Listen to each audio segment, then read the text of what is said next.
Hiwalayan ni Janine at Paulo. Gimmick nga lang ba para sa Kim Pao tandem?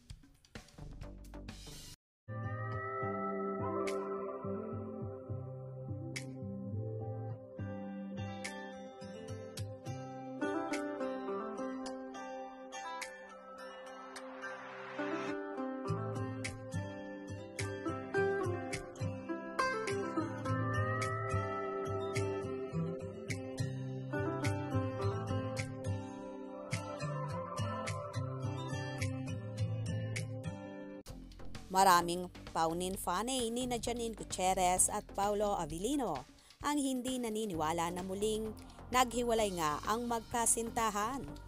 Panigurado daw na gimmick lang ito para pag-usapan ang serye ni na Paulo with Kim Chiu, ang What's Wrong with Secretary Kim. E-ere na kasi ito ngayong darating na Marso, kaya naman lalong pinaiingay ang Kim Pao tandem. Kamakailan naman sa naging latest vlog ni OG Diaz sa kanilang YouTube channel. Nabanggit nga nito na muli na naman daw naghiwalay ang Paunin. Ayon pa sa kanyang source na may pahabol pa ang talent manager na hindi pa raw ito kumpirmado at kailangan daw na sa mismong kina Janine at Paulo raw ito manggagaling para daw sure ball ang lahat. Ang tanong, magsasalita ba sina Janine at Paulo sa isyung ito na kahit kailan ay hindi pa naman nila inaamin sa publiko na may relasyon sila? Paano lalo mangyayari ang pag-amin na hiwalay na sila ganong wala naman silang inamin sa tunay na estado ng kanilang relasyon? Hindi naman kasi maiiwasan na malink sina Paulo at Kim Chiu dahil sa sweetness na ipinapakita ng dalawa, on and off camera. At sobrang click nga ang kanilang tandem na palaging trending.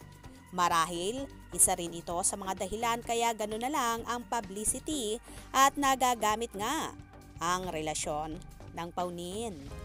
Anyway, kung talaga namang mahal ni na Paulo at Janine ang isa't isa, kahit sino pang itambal sa kanila ay hinding-hindi magigiba ang kanilang pagmamahalan at relasyon.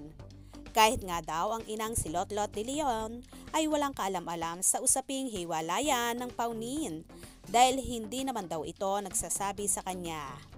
Mga kapaunin, huwag magpadala sa galit. Malay naman natin, para lang sa promotion ito or gimmick lang ang lahat.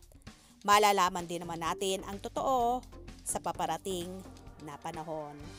Kaya naman tumutok at huwag na huwag pahuhuli sa mga maiinit na kaganapan, especially sa Paunin updates.